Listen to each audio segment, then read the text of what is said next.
On December 24, 2022, 4 retired Airbus A340-300s sitting in storage at OR Tambo International Airport in Johannesburg, South Africa, filed flight plans for Uzbekistan. The aircraft, previously operated by Turkish Airlines and at the time controlled by a Hong Kong-based lessor, had been quietly re-registered in Burkina Faso. They took off one by one, climbed to cruising altitude, and headed northeast over the Middle East. Then, somewhere over the Persian Gulf, all 4 aircraft switched off their transponders and vanished from civilian tracking radars entirely. Satellite imagery captured days later confirmed where they had gone. All 4 A340s were parked neatly on the tarmac at Mehrabad International Airport in Tehran. Iran's civil aviation organization eventually admitted the planes had been purchased for domestic airlines, the registration in Burkina Faso, the flight plan to Uzbekistan, the transponder blackout over the Gulf. Every step was designed to circumvent United States embargoes on the sale of commercial aircraft to Iran. For most of the world, this story registered as a curiosity, a bizarre holiday heist. But for anyone paying attention to the global aviation industry, it was a symptom of something far larger and far more consequential. Because the 4 vanishing Airbus widebodies aren't really the story. The story is the system that made them necessary.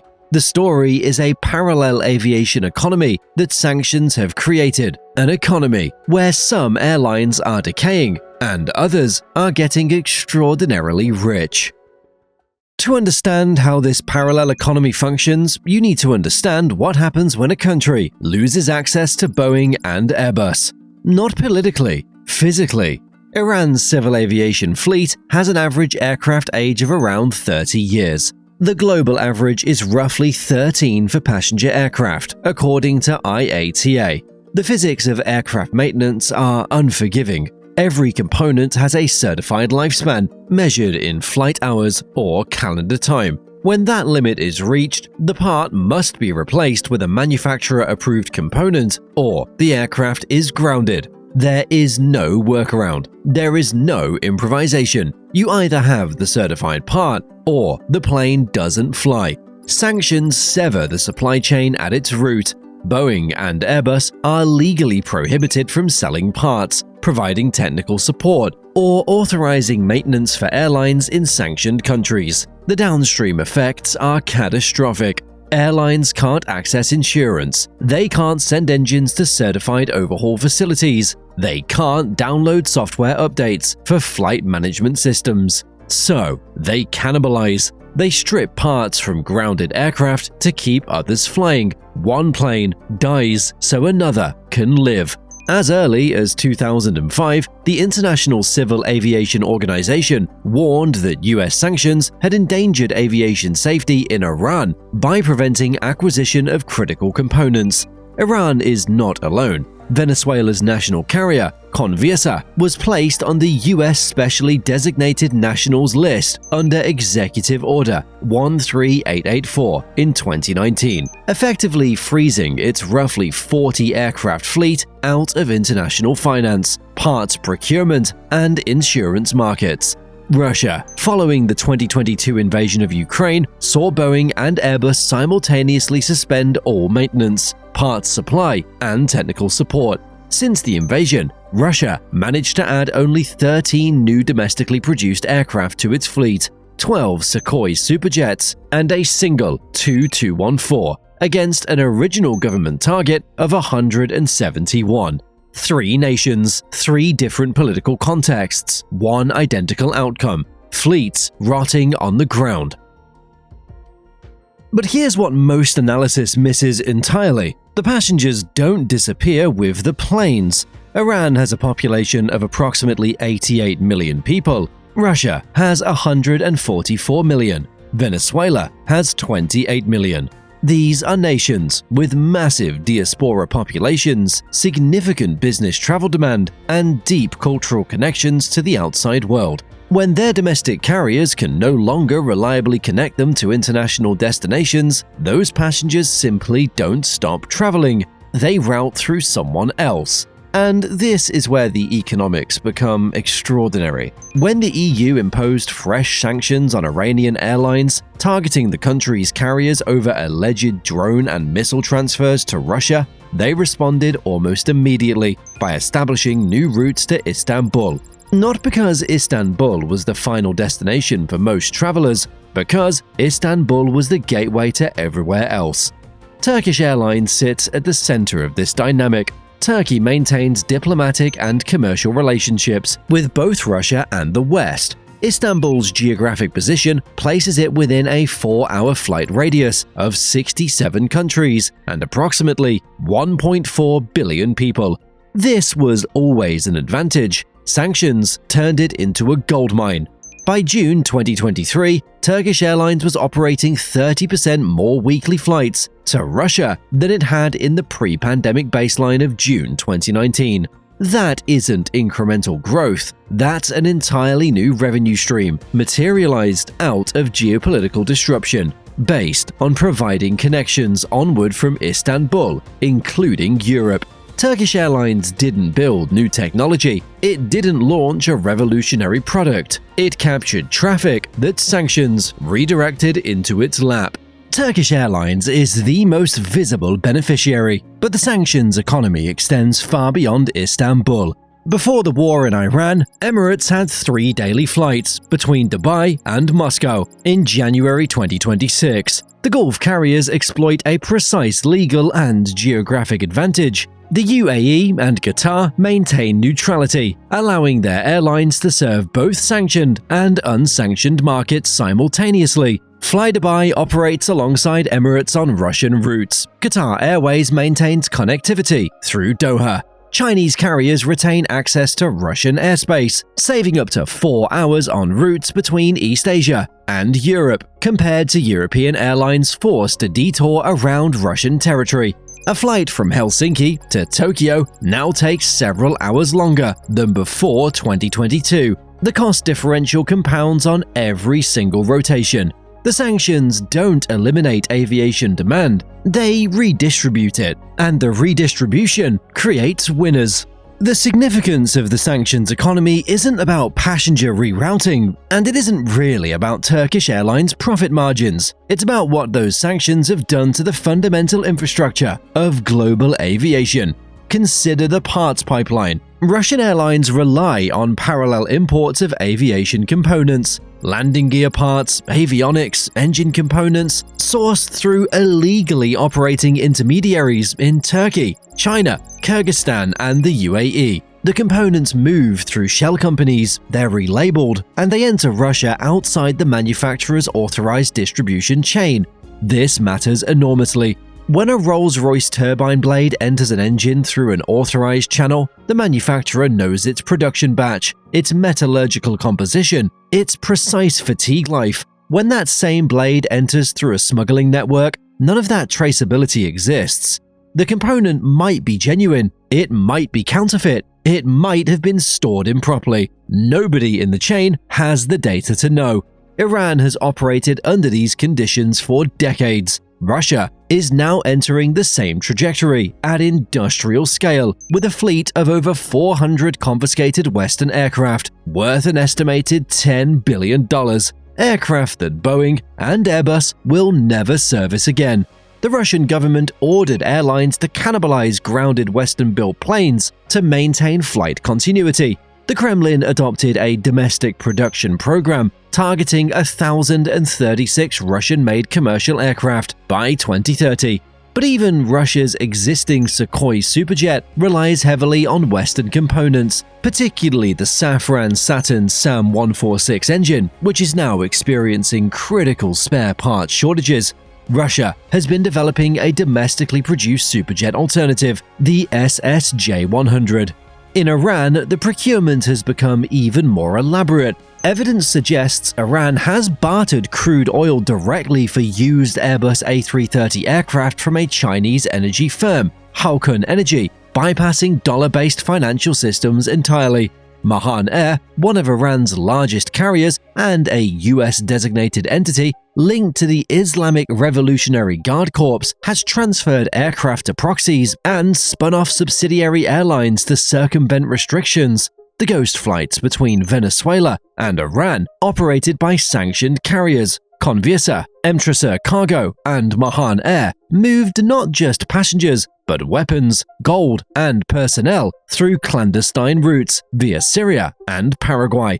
In June 2022, Argentina grounded an Emtrasa Boeing 747 at Buenos Aires over concerns it was connected to these exact Iran-Venezuela ghost flight networks. It's a parallel logistics architecture blending civilian and military aviation channels, financed through barter, obscured by shell registrations in Burkina Faso and Gambia, and operating entirely outside the safety frameworks that govern the rest of global aviation. The strategic implications for the legitimate aviation industry are profound and deeply uncomfortable. Western carriers face a structural disadvantage they cannot resolve through operational efficiency or product innovation. European airlines have lost direct access to the Russian market entirely. They face significantly inflated costs on routes to Asia due to airspace detours around Russia.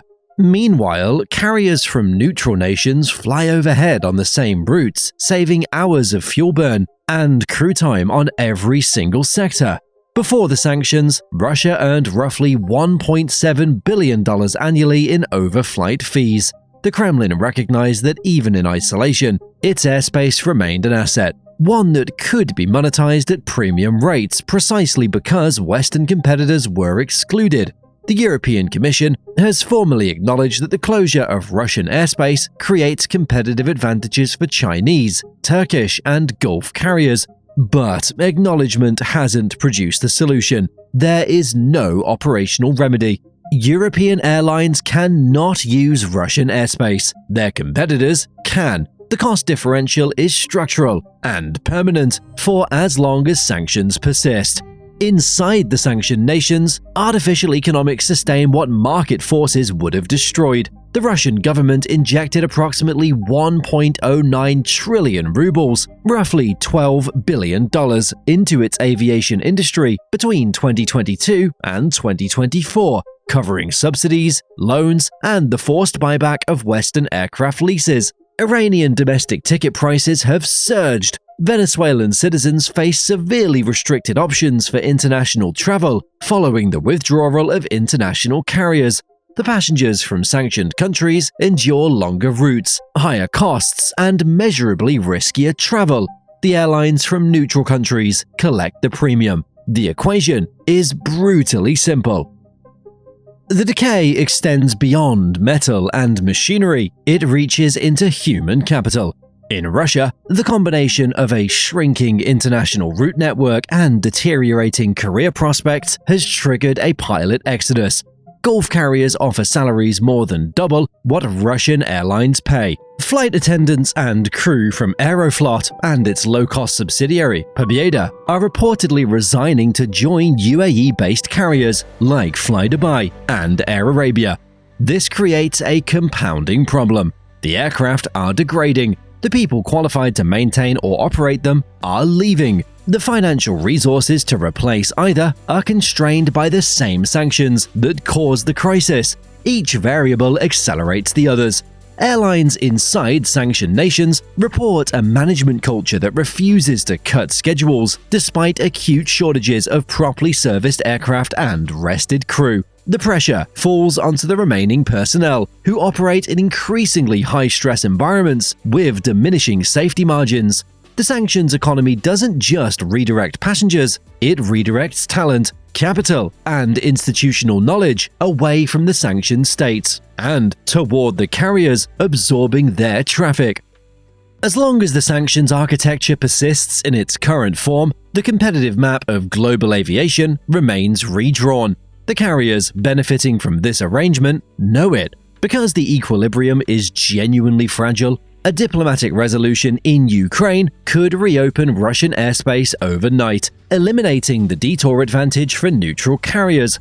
A revival of the Iran nuclear deal could unlock billions in aircraft orders that were voided when the Trump administration withdrew from the JCPOA in 2018, cancelling over $30 billion in pending sales.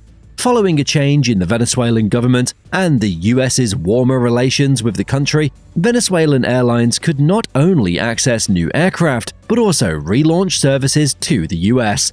Every carrier profiting from the sanctions economy is building on a foundation that a single diplomatic cable could dissolve.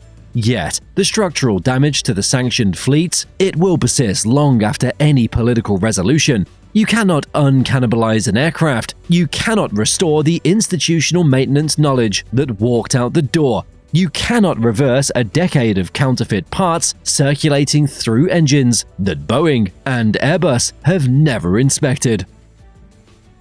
On that Christmas Eve in 2022, 4 Airbus A340s vanished over the Persian Gulf because Iran had no legitimate way to acquire wide-body aircraft. The registration fraud, the false flight plans, the transponder blackout, all of it was necessary because the normal channels of commercial aviation had been sealed shut. The route to Tehran was desperation, not innovation. The airlines getting rich from this system didn't create the sanctions economy. They simply positioned themselves at its crossroads. When those Iranian passengers board an Iran Air flight to Istanbul and then connect onto a Turkish airline service to London, they complete a journey that should take 9 hours, but instead takes 15. They pay more than what a direct routing would cost. They transit through an airport that earns overflight revenue from the very airspace restrictions that forced the detour in the first place. Planes vanished into Iran, hundreds rot on Russian tarmacs, millions of passengers across 3 continents pay more, fly longer, and accept greater risk because the supply chains that keep modern aviation safe have been deliberately severed. Meanwhile, a handful of geographically fortunate airlines collect millions in revenue they would never have earned in a normal market. Not through innovation, not through superior service, through the simple strategic accident of being located between countries that cannot talk to each other. The question isn't whether sanctions reshape aviation economics, they already have, visibly and measurably. The question is whether the rest of the industry understands that the competitive map they're operating on is no longer determined by fleet orders and route planning. It's determined by geography, diplomacy, and which side of an invisible line your country happens to sit on. Hey, before you go, the YouTube algorithm thinks you're going to like this video next, so why not check it out?